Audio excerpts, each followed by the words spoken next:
Congo is back at it again, and I think this is one of the most interesting spreads for a regional top that we've had. You guys smash the living crap out of that subscribe button so you guys don't miss out on more on this content. We're going to be looking at the Idaho regional breakdown. Talk about, somebody's going to be like, oh, that's out in the middle of nowhere, nobody cares.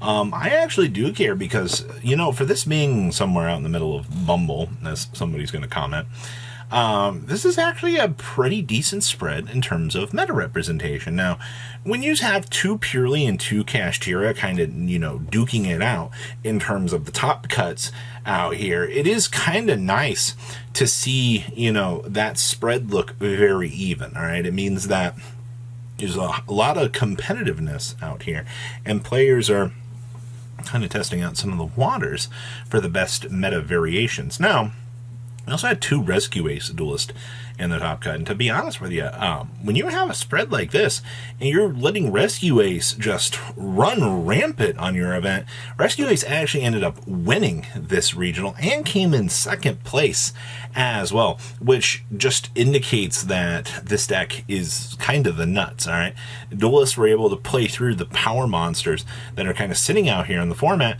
and people are like, what am I supposed to do about this? Well, the answer is not really much. You just get immediately steamrolled by some of the crazy variants that is kind of sitting out here in the meta. So kind of cool. And then of course we have Damage Reflection deck, my personal favorite. I enjoy every time that I see this deck actually showing up in the meta and actually getting the chance to talk about it, because it proves that people aren't really aware of it. And when you are seeing this deck do its thing, it's actually very nice. And then of course we have a Chimera variant out here as well. And you know, not gonna lie, Chimera has had very piss representation. It has been so bad for this deck. So to see that this deck is still kind of doing its thing out here, I'm not all that surprised, but man, oh man, it has been a ride for this. Let's pass on over to those deck lists. Straight off the bat here, we have our first place Rescue Ace list, and we are on the 5-book sequence here that has kind of made this deck a lot more famous. You gotta love defensive options. The fact that you can very easily just detour anything that the opponent's doing is very nice. Now, the first interesting thing here that I see is we are actually playing Small World.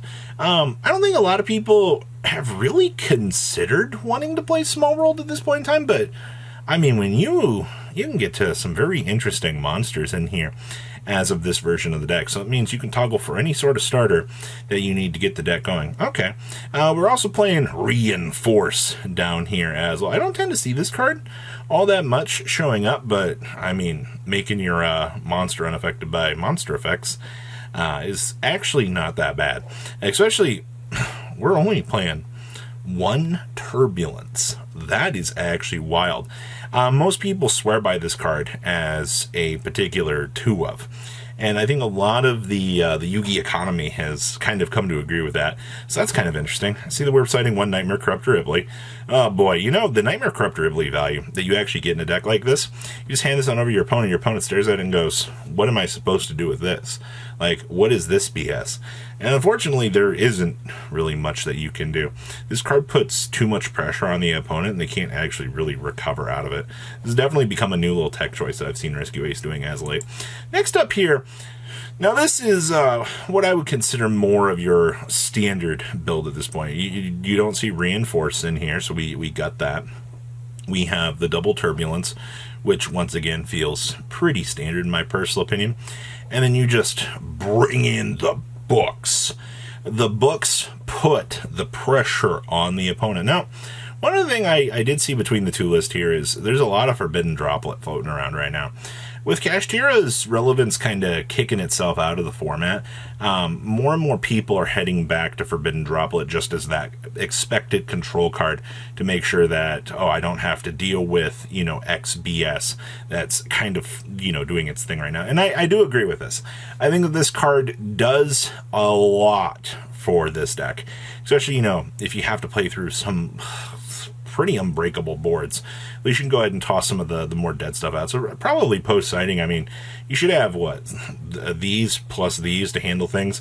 I also see that we are sighting Phantasme down here. Phantasme has been gaining a lot more momentum as well, especially in any sort of like link deck that you need and you want to go ahead and sculpt your hand to set up, or, you know, actually see one of your little monsters that you can actually toggle during the opponent's turn to deploy, so you can go ahead and start doing the combo lines out here.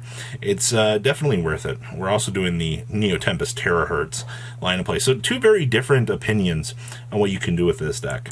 Next up here, we have Damage Reflection deck. Now, this is not doing the insane Isolde plays that I think that we've kind of come to be used to with this deck. So you have two levels of consideration for this deck. You're either playing the massive Isolde package where you're toggling through, you're doing the warrior extension plays, you're bringing out combo pieces, or you're just kind of sitting on Kaiju, interrupt the opponent, and just kind of go ahead and bounce their damage back at them. And of course, you know, the Huli here with the Maiwa Adachi is so crazy. Basically, you can create a boss monster your opponent actually can't do anything about, that you're just reflecting back at them. So, this deck's win con right now. Hand your opponent a Kaiju, watch them squirm, as they have literally zero idea how to clean things up. I like this quite a lot. It's super basic. It means that Kaijus have some sort of value, at least in the format right now. And a deck like this that can not really care about anything that the opponent's doing, I think is good. Now, obviously, Book of Eclipse is just meanville to this deck. This deck, if it gets its monster set, it's going to look around and it's going to go, what am I supposed to do about this? You know, and unfortunately, the answer is not much. You just kind of get punished by it. So, interesting to see overall, but I'm glad to see that this did top this event. I think that means that players are exploring some different options, and that is what you want to see. Our next list here is the branded variant of Chimera. And the first thing that I see here is good old Versago the Destroyer. Now, what's interesting is we're not actually opting to play the Mystical Sheep, because the Mystical Sheep is a beast monster. You also get the synergy for that little sub-line of text that it has, which means, you know, when you're making one of the Chimeras down here, the beast plus a fiend, you can make it. Versago does technically meet the requirements on the reverse end of things, because it is a fiend monster, and it also can be a fusion sub-monster, which actually does matter also for this little guy right here. You can fusion sub out the, should be able to fusion sub out the Chimera to step into that. I'm not exactly sure on my old ancient rulings on the old fusion subbers, but that's kind of interesting. I also see that we are playing good old Crossout Designator. You know, this card has gained so much popularity as of late, especially in a deck like this that you need the ability to be able to smash through some of the crazy things that the opponent actually is going to try to pressure on you. Okay, not too bad. Versago the Destroyer. It's so cool. Hand traps are pretty standard. The 2 droll I understand because of the Crossout Designator. Double talents I think is fine. We do play the One King Tiger Wanghu. Super polys are kicked down to the side. You don't really want to mess around too much with the crazy ratio. So that's everything I got for this regional. But wait, I have a list out of the German regional here that I actually want to toss in here as well. I've been a little bit sparse in seeing the Infernoble content, so anytime that I get the chance to see Infernoble actually kind of doing its thing out here, I want to take a look at the list, because I think this deck, it's not really been explored by a lot of the community. I think most of the consensus on this deck is it's just kind of bad. Now, obviously, you will have people out here that will have success with it. One of the biggest things you're going to notice down here is we're not playing the High Lancelin Synchro. I was actually reading through some of the comments, and they were talking about, you know, the High Lancelin is here to actually play around the Draw and Lockbird lines.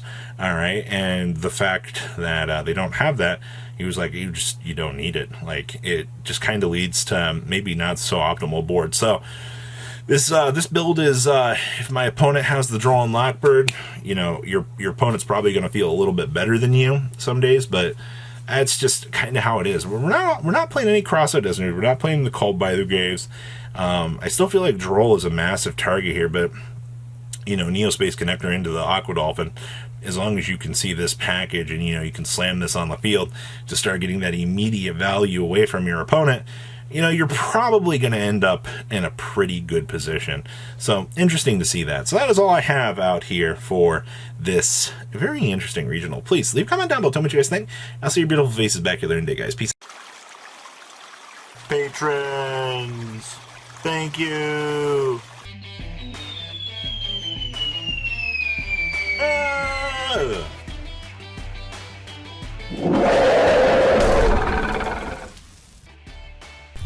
Thank you so much for watching. Check out these other videos.